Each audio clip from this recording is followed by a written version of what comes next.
Bonjour à tous et bienvenue sur notre plateau pour notre émission reçue 5 sur 5, l'émission consacrée au Quintet Plus et Top 5. Jeudi, nous allons prendre la direction de l'hippodrome de Maison Lafitte pour un événement disputé sur les 1600 mètres en ligne droite, des chevaudages qui vont en découdre et l'un de nos meilleurs experts pour étudier cette épreuve, j'accueille Julien Cognam. Bonjour. Bonjour Yann, bonjour à tous. 1600 mètres ligne droite, un terrain probablement collant à lourd, des chevaux bien connus, il vous paraît limpide ce Quintet ?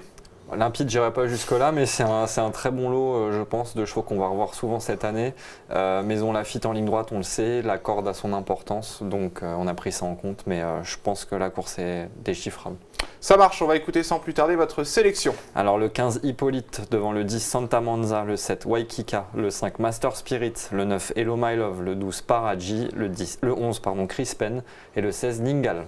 Allez, on va parler de votre favori, il s'appelle Hippolyte, portera ici le numéro 15, il se retrouve en bas de tableau, Stéphane Pasquier, cheval qui vient de courir 2 fois sur la PSF, qui est peut-être pas ce qu'il préfère. Non, effectivement, comme vous l'avez dit, il est en bas de tableau, c'est un engagement moi, qui me semble quand même très favorable pour Hippolyte. Son dernier échec lui a permis d'être un tout petit peu baissé au poids.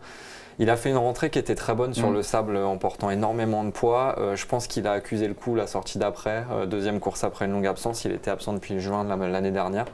Là, il retrouve un parcours qu'il adore, la ligne droite c'est vraiment son truc, un terrain qu'il adore, un Stéphane Pasquier qui est survolté en ce moment. Je pense que ça a vraiment l'air d'être sa course et il avait fini deuxième d'un quintet très similaire l'an passé sur ce parcours. On tient compte des numéros de corde sur un tracé rectiligne comme ça ou... À Maison Lafitte, c'est... Bon, en terrain lourd, c'est un peu moins le cas, mais c'est vrai qu'avoir l'appui de la lisse, surtout que l'hippodrome a été relativement peu utilisé pour le moment, donc la portion de terrain long de la lisse est assez neuve, c'est quand même un avantage. C'est quand même un avantage. On va s'en méfier. Pour compléter ces propos, on va entendre l'avis de Tony Clout qui revient sur ces 2 courses de rentrée. Ouais, la première, c'est une course de rentrée, j'étais content. La deuxième, j'étais un peu déçu, mais enfin, ça avait PSF. 1500 mètres, il a pris un petit peu d'âge. Je pense qu'il est mieux ligne droite. 1600 mètres ligne droite, c'est un autre style de course et ça lui convient mieux. C'est un cheval qui est un peu chouineur comme ça. Quand il part, qu'il prend du sable dans la figure et qu'il se retrouve derrière, il n'a pas trop aimé. Donc je pense qu'il n'a pas insisté. Ça lui fait une deuxième course, c'est pas plus mal. Bon, retour sur le gazon, là il est bien plus percutant. Voilà, je l'ai travaillé sur le gazon la semaine dernière sur les réservoirs. Il a bien travaillé. Je suis content de lui, donc j'attends une bonne course. On espère qu'il ne va pas chouiner. Hein, original. Non, mais bon, c'est bien, il nous a donné les excuses de l'autre jour, les projections, il a attendu en queue de peloton, ce qui n'est pas fait pour lui. Donc, je pense que ce que dit Tony Clout correspond vraiment moi à l'idée que je me fais sur la chance du cheval. Franchement, je le vois vraiment mieux courir que la dernière fois. Ça marche, on le rachète en confiance. On va continuer votre sélection et là, votre côté de gentleman, il y a 14 mâles, il y a seulement 2 juments au départ de cette épreuve et les 2 juments vont venir, vous les avez mis dans votre podium. Exactement. Ça, je trouve ça, j'admire. Oui, Julien, et vous commencez avec Santa Manza qui en ce moment tourne vraiment un petit peu autour du pot dans les quintets. Celle-là, les gens qui suivent l'émission le savent un petit peu. Moi, je suis amoureux, donc celle-là, je la mettais, c'est obligé. Il va falloir que ça soit elle qui Hippolyte. Voilà. Mais les Hongres ont leur charme aussi. Santa Manza, c'est vraiment une jument que j'adore, qui a une super pointe de vitesse. Moi, j'ai été vraiment très très content de sa rentrée la dernière fois, on le voit, dans une course qui avait roulé. Elle a vraiment super bien accéléré à la distance. Après, il en manquait certainement un petit peu pour finir. Va être montée là-dessus. Le terrain souple, elle a montré que ça ne la dérangeait pas du tout. Et ceux qui s'en rappellent, qui l'ont vu gagner la deuxième épreuve du Grand Handicap de Deauville sur la ligne droite des 1600 mètres l'été dernier, elle avait littéralement pulvérisé tout le monde.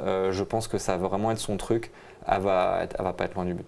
On la retient en confiance, d'autant qu'on fait appel à Christophe Soumillon cette fois-ci pour en tirer la quintessence. Parce que Christiane Desmureaux est contraint de monter Ningal, donc c'est pas forcément un désavantage. On ne touche pas Christiane, mais avec Christophe c'est très bien aussi, je pense qu'il va très bien s'en servir. Allez, on évoque la deuxième jument au départ de cette épreuve, elle porte le numéro 7, s'appelle Waikika et elle aussi a séduit. Lors de sa plus récente sortie, on l'a vu vraiment tracer une très belle ligne droite. Bah oui, parce que je pensais qu'elle était un petit peu chargée, parce qu'elle a gagné son quintet en terrain souple. C'est vraiment une nageuse celle-là, donc je pense que c'est une jument saisonnière. Elle a gagné son quintet plaisamment à Saint-Cloud, après elle a été au niveau listed sans démériter. Pour sa rentrée, je demandais à voir et elle a vraiment bien tenu sa partie, j'ai trouvé, malgré le poids. Donc elle progresse, elle aura son terrain, elle a tiré un bon numéro de corde. Et par rapport à d'autres comme Santa Manza, Hippolyte qui préfèrent attendre, elle, on peut certainement la monter, je pense, un peu plus près en profitant du bon numéro. Je la vois pas forcément gagner, mais je pense que dans les 5, elle a une belle chance. Ouais, puis on a vu en plus que les pensionnaires de Yann Barbero en ce moment commencent à très bien revenir. Très bien, on a vu la victoire de Diwa Seniora qui était très impressionnante et vraiment c'est une belle chance je pense. On la garde cette Waikika. On va évoquer votre 4e choix, c'est Master Spirit. Il portera ici le numéro 5, cheval qui sera monté par Pierre-Charles Boudot, qui avait peut-être le choix des montes quand on regarde un petit peu les partants. Il s'est mis sur ce Master Spirit. Il faut y voir une bonne indication. Je pense, et bon, c'est un petit peu un pari avec Master Spirit, parce que la dernière fois sur 2100 à Saint-Cloud, on en attendait peut-être un peu mieux que ça. Il a montré que sa marge au poids était vraiment infime, je pense, maintenant. Par contre, c'était 2100. Là, on revient sur 1600 mètres. Il avait couru une fois sur ce parcours, ça s'était pas très bien passé, mais je pense qu'il vaut mieux que ça. Je pense que 1600 mètres ligne droite avec un terrain lourd, ça peut vraiment être son truc. Et s'il doit refaire l'arrivée, certainement jouer la gagne, ça peut peut-être être sur ce genre de distance que sur plus long, il a moins de marge. Ça marche, on va s'en méfier. Et puis on a un jockey en grande forme, on sait que ça compte dans ce genre de confrontation. Votre 5e choix, c'est Hello My Love, le numéro 9. L'écurie aussi remarquable de Karina Fay, qui depuis qu'elle est entraîneur connaît une très belle réussite. Et cet Hello My Love, c'est un peu le chouchou de l'écurie. Ouais. Et on va voir sa rentrée l'autre jour, il échoue d'un rien pour la victoire. Ouais, c'était une grosse rentrée. Il était battu par un cheval qui était très chuchoté.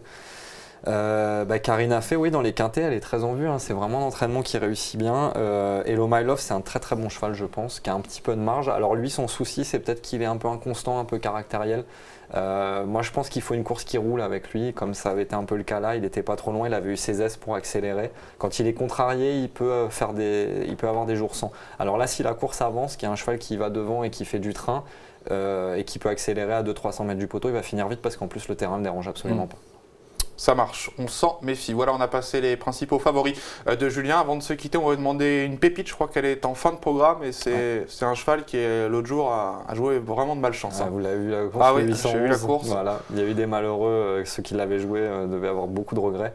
Yocastos, c'est pareil, c'est gros spécialiste du terrain souple. La dernière fois, 2100, il s'est retrouvé emmuré vivant, il n'a jamais pu s'exprimer.